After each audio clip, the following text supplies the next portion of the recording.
as well. So thank you so much, Nomiki, for joining us in this conversation today. I really appreciate it.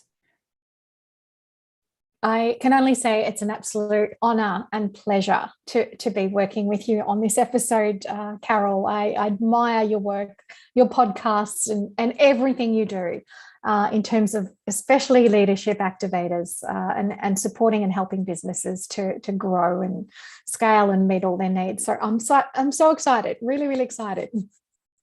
Beautiful. It's such an honor to have you here. I've been so looking forward to having this conversation with you. We met like a couple of years ago, and interestingly, it was when COVID hit. And I think, I don't know about you, but the best connections I've made were during COVID. Weird. Totally. And it's so funny that we never got the chance to meet face to face. You're in Melbourne, I'm in Sydney, but we've been hanging out forever. And I believe that I've known you forever. It feels like that. Yes, which is so good. So as a systemologist and marketing systems specialist, Nomiki enjoys building marketing assets and business systems for busy owners of small and medium enterprises. Business owners hire Nomiki when they feel overworked, burnt out, or have a bottleneck. They become a bottleneck in the workflow because they don't have a systemized business from which to scale and grow. She turns the undocumented processes in their business into a fully documented set of valuable business systems, so owners can step out of the business, spend more time with their family, and take holidays. And of course, have a solid foundation to scale their business, attract joint venture partners, or sell their business for a higher value. Wow, so much value to offer right there. So Nomiki, I know that you do have a background in marketing. This is where it all started. Mm-hmm. And you're combining the power of marketing and the systemization and processes. I'm wondering if the business name, your business name, which is Business to Business Buzz, has to do with this. How did you come up with the name? Look, I can't remember exactly how I came up with the name, but it's, my business to your business, and it was creating buzz around marketing, using and leveraging marketing, to create a buzz about my clients' brands and business and obviously generate clients and customers for them. So that's what the thinking was. But yeah, that the exact spark I don't recall, but something along those lines. It's funny how we start, and we're so sometimes attached to coming up with the business name and the branding, all of that. I work with a lot of early stage entrepreneurs, and they spend so much time thinking about the colors, the logo, all of that. And then as we start moving forward with the business, starts to be like a faded memory. So what was the trigger for you, the main trigger that got you to leave the 9-to-5 world, your 9-to-5 role, and go ahead and embark on your entrepreneurial journey? That's a great question. So there were several factors. I was a scientist many years ago, and then I worked in the pharmaceutical industry as a sales representative. Absolutely loved it. And that's where I studied my Masters of Marketing. And I had at the back of my mind one day, I'd love to run my own marketing consultancy. But, I was newly married, didn't have a family, but very soon we started a family. I was working in the pharmaceutical industry, and we'd launched a new drug. I was overseas on holiday with my husband, and they contacted me saying, Switzerland has pulled the plug on this drug, we're retrenching people, and you're one of them. And I simply wasn't around to save my job. It was like everyone was fighting tooth and nail, and we're literally, sort of starting our family at that time. So I was thrown out, and I did some consulting work. So I did some contract work in marketing for a company, and then I did some consulting work for Naomi Simpson. So Red Balloon, the Naomi Simpson, wow. Beautiful, amazing woman. She had bright marketing back then, and she wanted a presence in Melbourne. But by then I was pregnant, and then I had baby. It was all up in the air. It was so hard. So fast forward to having being without a job, landing all these other jobs, and then starting a family, I realized I wanted something that was more flexible around my hours. So for me, it was a no-brainer at some point in time to start the consultancy. I did have a product-based business prior to that, which was natural skincare for babies and children, and sort of That was a market stall type of business. It was fun while they were little. And then the consultancy was born, and that's a bit of a background story there. Wow. So in a way, you had this dream, you had this little whisper inside your head saying that someday, one day, you'd like to run your own show. But it wasn't until, in a way, the environment and the challenge forced you to go into it. Like the situation you were in, like it was pretty much like pushing you towards it. Like it had to happen. Yeah, your back was up against the wall, sort of. Yeah, amazing. So I love that. And what were the early challenges that you faced when you started your entrepreneurial journey? What were the key ones like that you still can remember up until this day? And how is it that you have overcome them? Well, there's always something to overcome. So it feels like it's next step, next stage. It's a never-ending journey. I think in the beginning it was, getting established. You're new, you've got nothing, no contacts. Delving into the world of getting your business, your name, selecting your name. Yeah, but it was a case of, well, what exactly do I want to offer first up? So getting that offer to market fit, I think, was the biggest struggle initially. And every time I innovate or bring on a new service or create something new, there is that sort of going through those phases of, getting that market to product or service fit. And then the messaging, the marketing around that. So really it was building up my database and audience. I was relearning marketing. So I'd, masters of marketing years ago, but that was perfect for the corporate world, not for small to medium-sized businesses. And digital marketing was emerging. So it was, right, invest more time, invest more money, learn what this digital marketing is all about. So there was all those components. I'd probably leave it there. So mainly it sounds to me like you felt that there was this massive transition between how you do things in the corporate world, where most probably you were assigned to do the one thing, or it was very specific, very granular, and everyone else, the rest of the team, is looking after the other things. And all of a sudden you feel that you have to wear so many different hats. And the challenge that you had, the key challenge was, how is it that you're going to wear all these hats while creating the new database and embracing the new technology of digital marketing, which I believe at the time was really new. Like it was not like now. It was. Almost, no. It was nothing like what it was. Massive challenge right there. And at the same time, great opportunity, because you were ahead of the curve and you were able to ride the wave on time. So which made you today the expert that you are, to help other businesses who are looking to ride the wave of digital marketing and building systems, processes, and automation around that to succeed in their business, which is great. Love that. So I'm wondering if a little bit of a left field question, would that be okay with you? Can we go there? Yeah, totally. No problem. Okay. Love your questions. Let's go then. So let's imagine that you were to look to hire someone in your team at the moment. So would you hire someone like you? In other words, would you work for you or hire you? I think it's that's a phenomenal question. I would hire me. I don't know. I'm wondering if I would grow tired of myself constantly doing things, but I would hire me, in the sense that, I mean, I love what I do. I'm passionate about what I do. And if if we're talking systems, I'm onto it. So, you'll see someone else talk about it, but, they don't really follow. They don't put into place what they suggest or recommend to a business owner. So I eat my mess, if I don't know what the right word. Your own medicine or something like that? My own medicine, that's the one. I think I take my own medicine. That one is great. I love that. I think, it's a case of, I think all these years, it's that sheer determination. No matter how many times you fall down, you pick yourself back up, and the determination to, find the right avenue, find the solution, get a better outcome or a better solution happening, is what I would love when I hire someone. And I suppose there have been many situations where I've worked alongside others for clients, and I'd be thinking, oh, wow, you know, you know, they're not up to my standard in that sense of delivery, you know, and getting the outcomes and the structure and so forth around it. I know I'm being a bit sort of fluffy about the specifics, but just to answer your question, yeah, I would.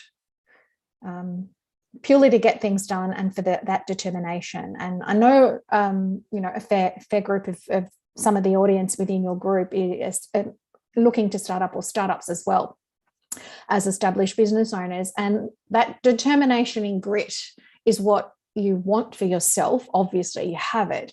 But also, you know, when you are hiring, you want your team members to be hungry for what they have to offer and what they can contribute, you know, to taking the next step and delivering the best customer service and the best outcomes.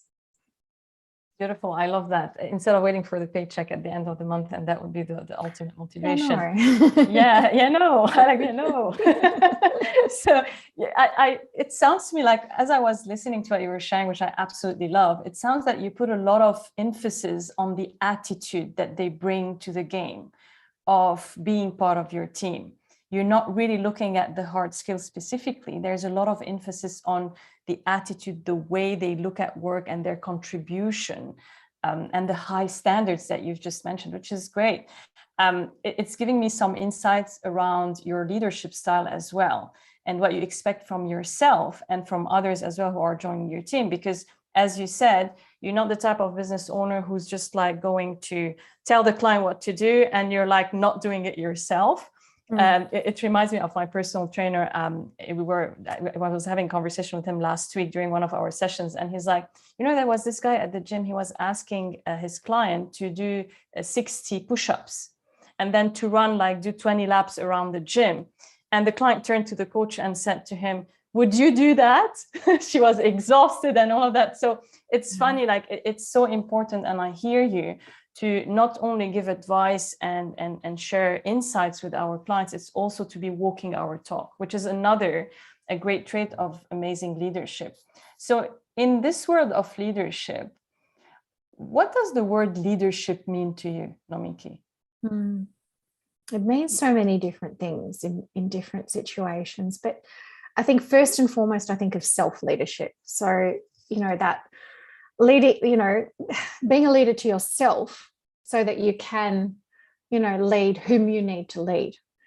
And that is having, you know, the qualities of a level of self-discipline, you know, your drive and motivation, but also the ability to confer, especially when you're talking about as a business owner, conferring this to my small team that I have is you know, the vision and the mission, so that they become infused with it. That's important to me anyway. That's what it means is to give your team the, you know, infuse them with a drive to do their best. So yes, they're not just rocking up and waiting for their paycheck, but that they feel also part of what you're taking them on this journey, you know, to solving clients' problems and to growing the business as well. And they feel a part of it. I think influence is another important factor, but I have a very collaborative approach to influencing and, you know, bringing in team members and working on projects and helping, you know, solve problems too. That's just me, but I think they've served me well. Love it. Absolutely love this. So good to hear that this is where you're coming from. Who were the biggest, like the major people that you have come across in your life who walked on the journey with you and that influenced you the most to start developing your leadership skills? Who are they? What did you learn from them? Great question. So leaders, I've looked to all kinds of mentors. I've certainly, you know, embraced, you know, some of the big names in marketing from the US and a couple here in Australia who are absolutely brilliant. I'm not sure about, there are a couple that, you know, whose leadership style strikes me. And you know, there's another one who is an incredible businessman businessman and marketer and everything, but his leadership style is something I wouldn't necessarily aspire to, if that So contrasting. And who? So, you know, so you wanted specific names or just the experience of what? I believe what might be useful is what I'm trying to get to is what are the traits that you model, that you learn from them, that you're like, I like this, I'm going to model that. And what are the traits that you're like, just like you shared, there are some leaders who are like, not really. I don't think that this would be my leadership style. I wouldn't add it to my bag of tools. What were the traits, the key traits that you modeled? Yeah, so the traits I've modeled and absolutely loved and continue to embrace are those that are more embracing and collaborative. So one mentor, you know, just brings his team in. They're all, you know, no one can make mistakes. All they can do is learn from what's occurred, and the next step is, well, how can we do this better? And the way he works with clients as well is phenomenal. So really, it is a very warm, embracing, and inclusive style of leadership, but still with a clear. So this gent has a really clear vision of what needs to be done, how it needs to be done, when it needs to be done by. But he also allows his team to be specialists in their fields and run with it and work magic for him. So it's about the letting go, and that's huge.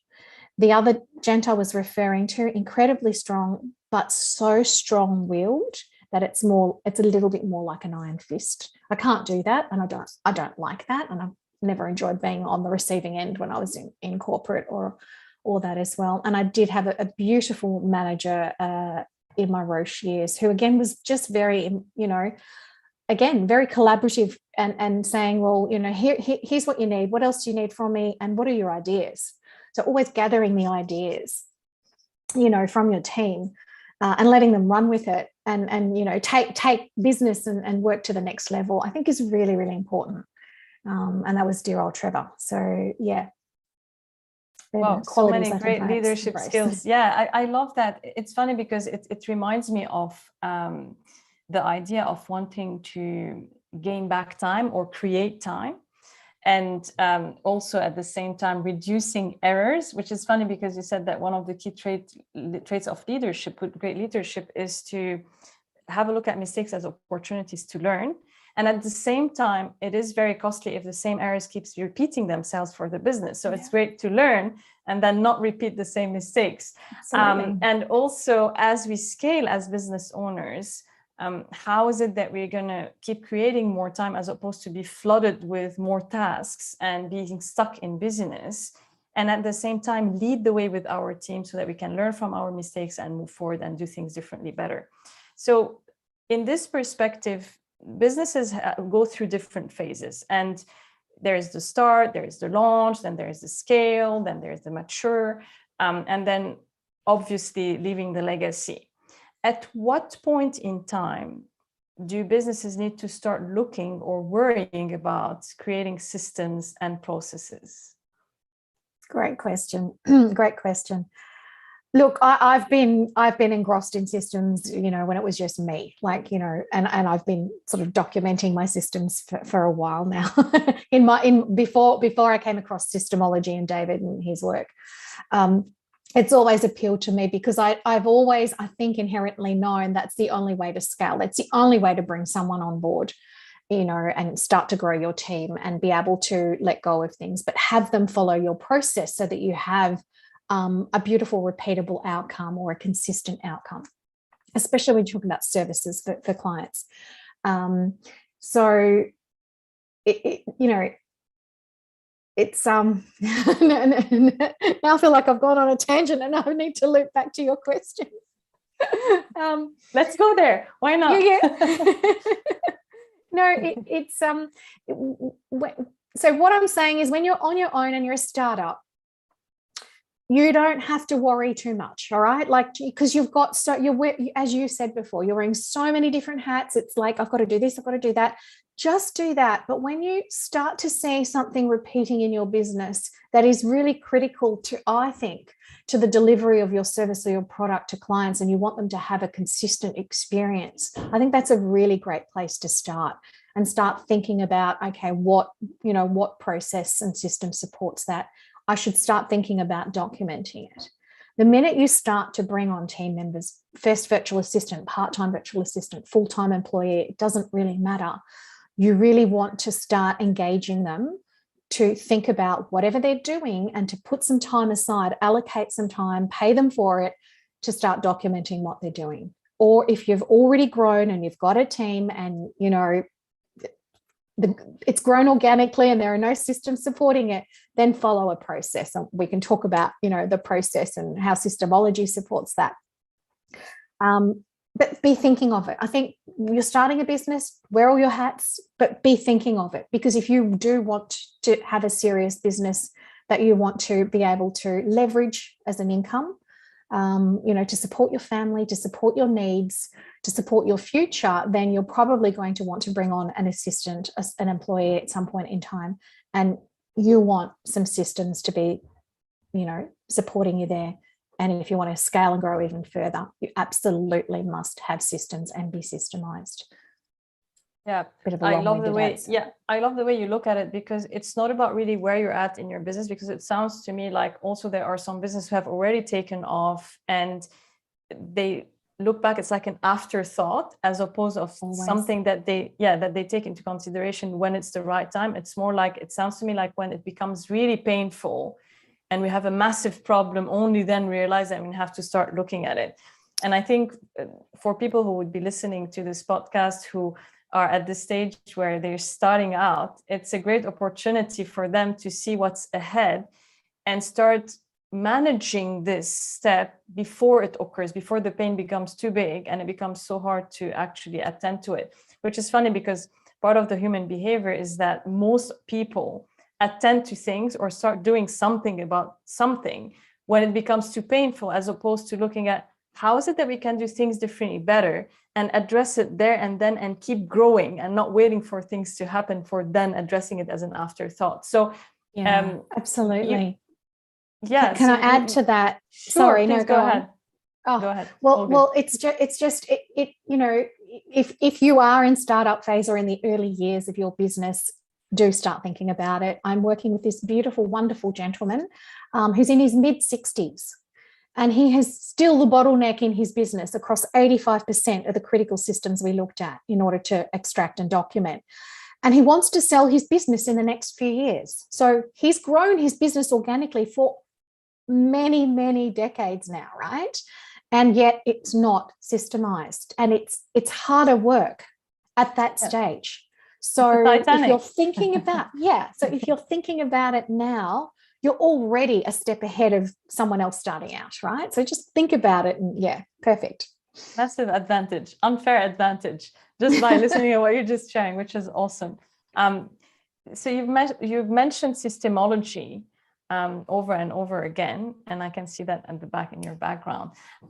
So it's David Jennings' work, and I know from the world of business that the father who's created this idea of creating systems and processes and the importance of that and how business owners can benefit from tapping into this world and investing their time and energy and focus in creating this is Michael Gerber, so the creator of the E-Myth.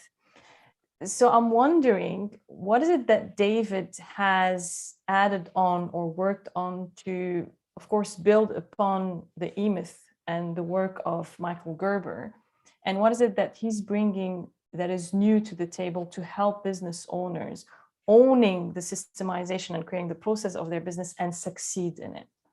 Yeah, great question. There's so much in that.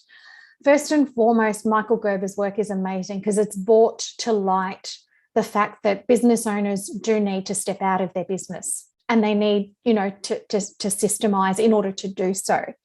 And there's a lot of the conceptual work, around his books and everything he's done and shared.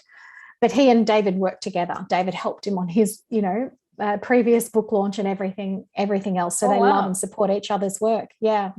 Good to hear. So what where SYSTEMology and David Jennings' work takes it to the next level is you'll get the what and the why from Michael Gerber's works, which is the foundation and setup, but the how has never been shared, has never been systemized. And that's what systemology gives you. It's the how do you actually go about systemizing your business? How do you create these systems? How do you document them? How do you extract this knowledge that's stuck in your head or your team member's head and, figure out a nice, elegant way to create a systemized business? That's what systemology does. That's what we get excited about. So, it really is your blueprint or your methodology for systemizing a business, and no one else has done that. And David's done it successfully with hundreds of businesses. I've done it collectively with, handfuls of businesses, and we're there to support small to medium-sized businesses. So large corporates, organizations, if they need quality control and systems documented, it's ISO level, it's a different ballgame, but it's completely impractical for a small business owner. So that's the difference. And it sort of fills that gap of giving you a step-by-step method. Process. This is super clear. I love it. How is it that you framed it? So Michael Gerber is looking at the why. So why it's important to have a look at it sooner than later. What's in it for you? What are the really cool benefits around it? Why you need to worry about it sooner than later, all of that. Building the case around it, let's put it this way. And the what's the problem. So digging deep into the problem and the different symptoms of what it looks like and all of that. And then what David brought to the table is the how. So the blueprint, the step-by-step process on how to go about it, which is awesome because it makes so much, like, the life of a business owner so much easier. So talking about the symptoms that we might have a look at. So a business owner is looking at their business at the moment, and they're on the lookout for symptoms on what could potentially be going wrong, like the signals that they really need to attend to the systems and processes, their systems and processes. In your experience, what are the typical symptoms that you come across that are starting to signal that we need to look at systemizing and building our processes? Yeah, okay. So lots of different symptoms or reasons. So we'll start with a software company that who was looking to launch software and a service around that. And they pretty quickly realized that it would get out of hand the minute they launched it, and clients came flooding in. So they needed their team to document exactly what they were doing. A lot of it was still manual. They were looking to automate, but you don't have to automate anything before you document it and systemize it. It was capturing exactly what they're doing. They could then very clearly see where the loopholes were. And where they needed to fill the gaps and move on. So it could be to bring on a new service or a product, and things are going to fall apart at the seams if you get a flood of new business coming through the door. Another one might be lots of disgruntled clients or customers for one reason or another. That could be a poor customer experience, and you have no system around that. Another one is I had an optometry clinic, or optometrist running 2 clinics, and she had her staff doing Chinese whispers when they were passing on information to each other. So meaning, they'd tell each other how to order these lenses and glasses through the supplier, but there were mistakes being made in the messaging. Nothing was being followed as a process, and it was costing her business mistakes. So every time an error or an order, there'd be, fees exchanged, time delays, people without, especially kiddies, without their glasses and lenses. So, again, cost to the business, poor customer experience. Then there's the next sort of set of business owners who come and say, my wife's just told me I need to cut down to 3 days a week because of age, health, lifestyle, everything. And they're currently working 6 days a week in the business. So it's a case of, well, how do I remove myself? So the symptom is the business owner is still very much the bottleneck. They're holding on to doing too many things, even though they've got workers. They could, who are actually hungry to do more. So they're feeling burnt out. They're feeling overwhelmed. They can't take a break. So the minute you think, I can't take a break because everything relies on me, if I take a break, I'm going to be inundated with phone calls and emails, or the wheels are going to fall off everything. Then you need to systemize. I've given you quite a few there. There's a whole stack more that are just coming to my brain. It's I think that the most common one is just burnt out and overloaded. and they're not leveraging systems. They don't have a systemized business, and they've already got staff members and a team, and it's inefficient. Yeah. I hear you. The other one is that they know they want to sell the business at some point in time. And in fact, some startups, especially a lot of the tech startups, they're starting up, they've got a hot idea, they want to progress with it, and they do know they want to sell it. Well, if you want to sell it for a higher multiple of its market value, your systems are going to do it. So think of systems as an asset supporting your vision for growth and scaling or selling your business.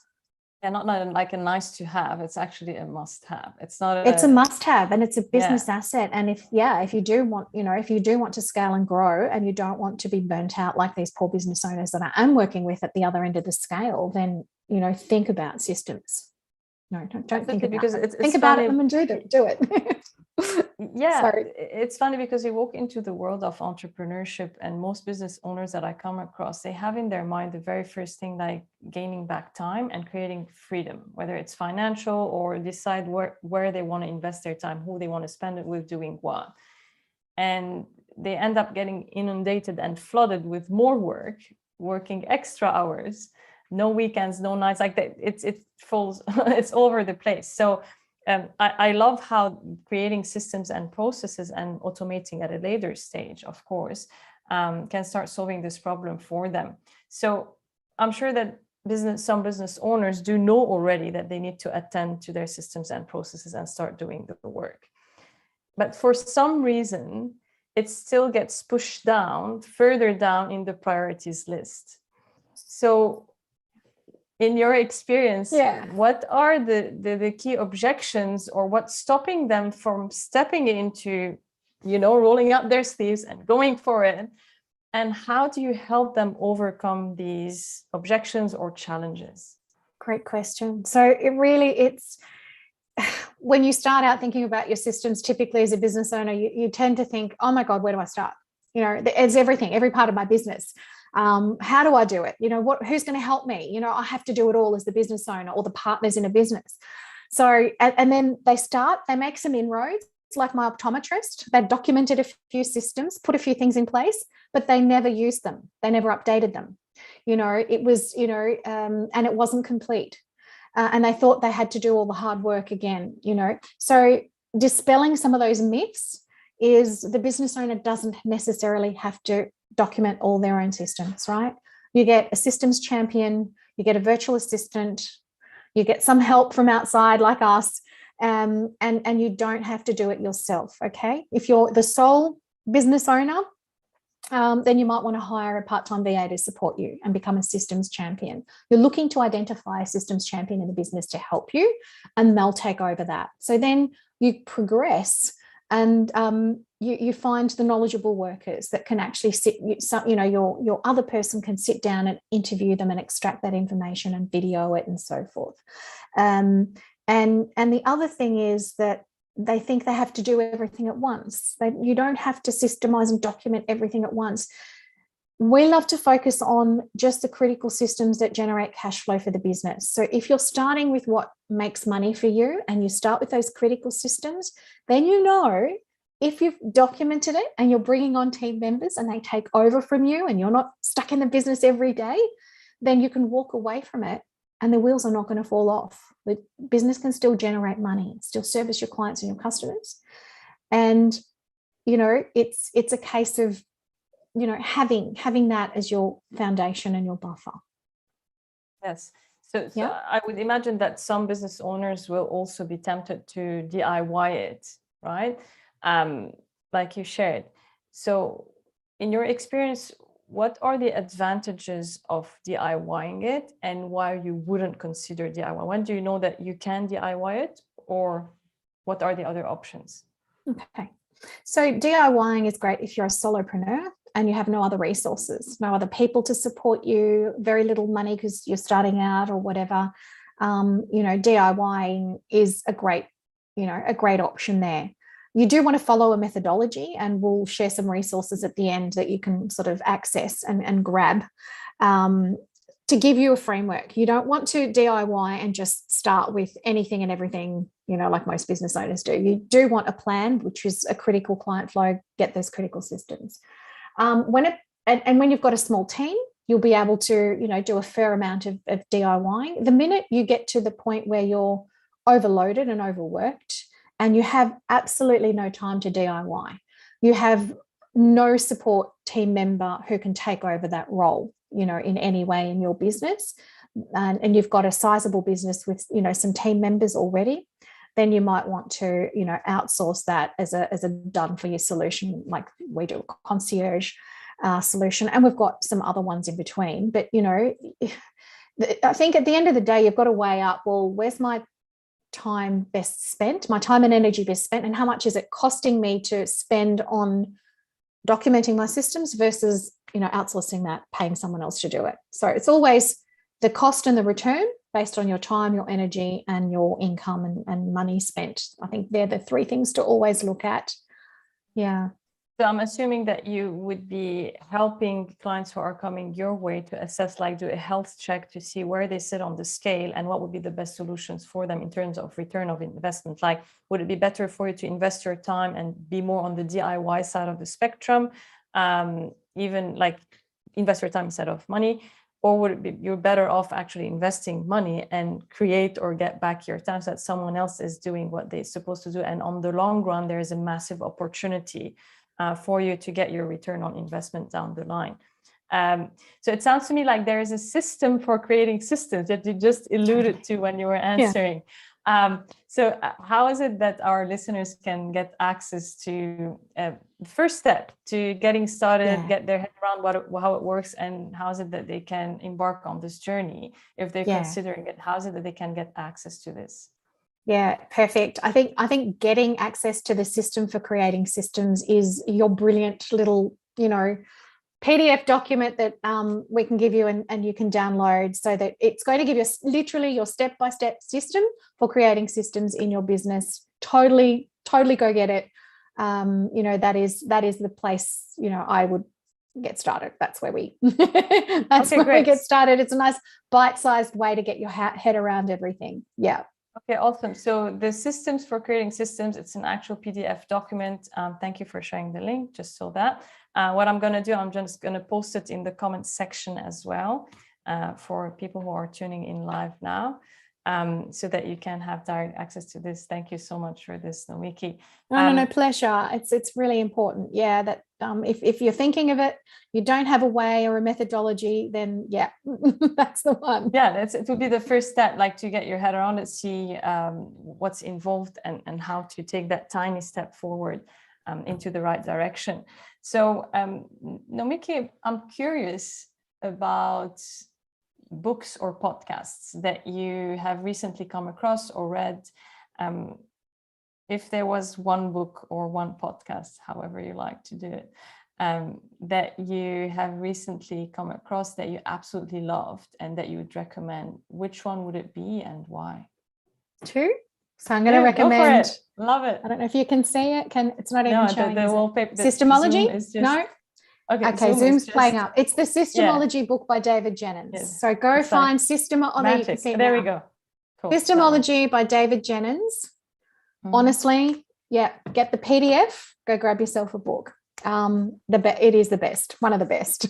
So, and a podcast. I because of COVID, I haven't had a chance to drive as much, so I don't get to listen as much to podcasts. But one that I just love, I like to learn about share investing and investing in shares, and the crew from Motley Fool. So it's the Motley Fool. I think it's let me just get the exact one because they've made a few changes. How do you spell that? Motley, I'll put it in the chat box if you like. It's a strange sort of name. So David Gardner is one of the co-founders of Motley Fool. He runs it with his brother, and so they talk about shares, share market, and investing, but they talk about life around it, and they've got a really, really candid, witty, clever, and fun. It's very informative. It's very genuine, and I just love listening to them. So you learn a lot about the share market, but you just, they have these amazing conversations. So let me just see if I can find. So Motley Fool. Okay, so it's Motley Fool Rule Breaker Investing. Can I pop that in the chat box? here. Yeah, sure. I'll just paste it. Yeah, that's the one. Cool. Yeah, they're just fun to listen to. Here we go. All right. So Motley Fool, Motley, Fool, Fool, just for people who will be listening to the podcast as opposed to watching it live. Here we go. Awesome. Got it. Beautiful. Thank you so much. So for the listeners also, I'll make sure to add the PDF of the system to create systems in the show notes on our website, leadershipactivators.com.au. So for those of you who are listening to the show, make sure that you head over to our website once we go and publish this episode later this month. Or actually, we're going to publish in March. So, guys, you get a really great front row seat to listen to the show as we are recording it now in Feb. What a great opportunity. So, awesome.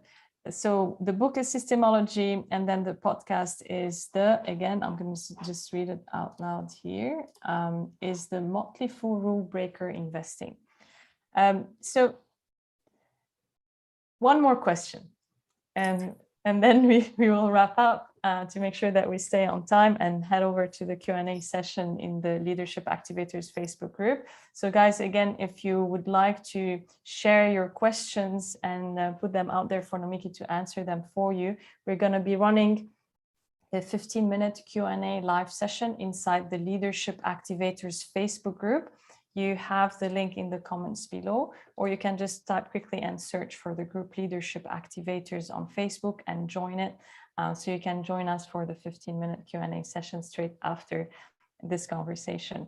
So Nomiki, if you were to throw a 30-day challenge to our listeners, a challenge that you believe will change their life. Oh, the fire alarm goes in. Great. That's a challenge. So I hope you can hear me okay. Yeah, I'm good. So what would that challenge be? I love it. I love your question. What I'd love to throw as a 30-day challenge is get a copy of the System for Creating Systems template. Okay. And then select one system in your business, or even if you don't, just think about selecting one system in your business that's either causing you the most stress or the most pain right now, or is the biggest bottleneck in the business. So just think of one process, one area of your business that's the most stressful, painful, or you're a big bottleneck, or it's a big bottleneck for getting work done, or getting paid, whatever it is, right?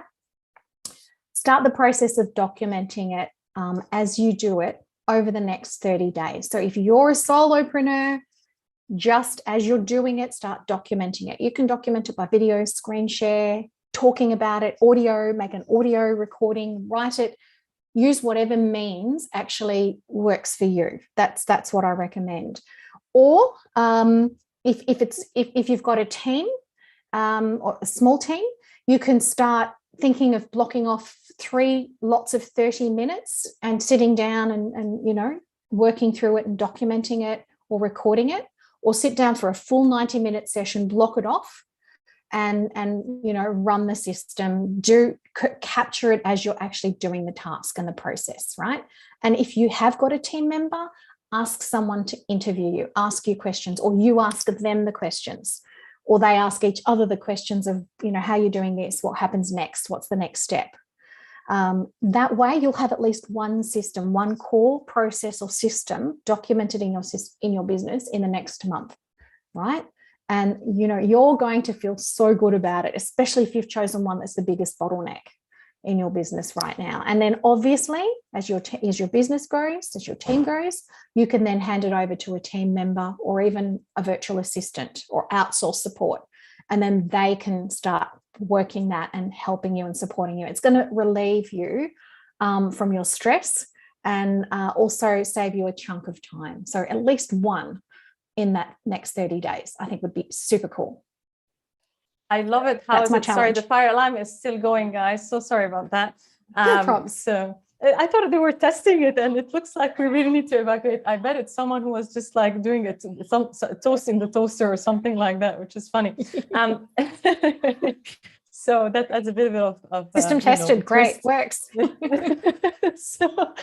So yeah, I love how is it that you're looking at instead of the all or nothing approach, start somewhere, like making like small bite-sized chunks to make it manageable, because I bet one of the key areas of why business owners might be hitting overwhelm when they are considering going into their systems and processes would be looking at the whole pile of processes that they need to build.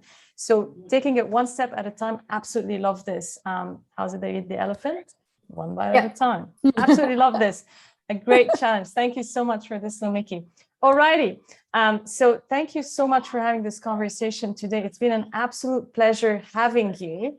And I trust that listeners have benefited from what you shared, which is massive value.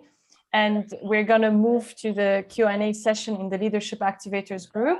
For those of you who are listening and want to join us, join the Leadership Activators Facebook group. We're going to be there. We're going to take just about 5 minutes break before we go back live in the group to answer your questions. And also we're going to do some giveaways and give you some gifts. Also, we have special gifts for you. So tune into the Q&A session to find out what those special giveaways and gifts are and to get your questions answered. I hope that the fire alarm is going to be off by then. So thank you so much, Nomiki, for joining me in this conversation. I really appreciate it. My absolute pleasure. Thank you, Carol. Thank you. Cheers.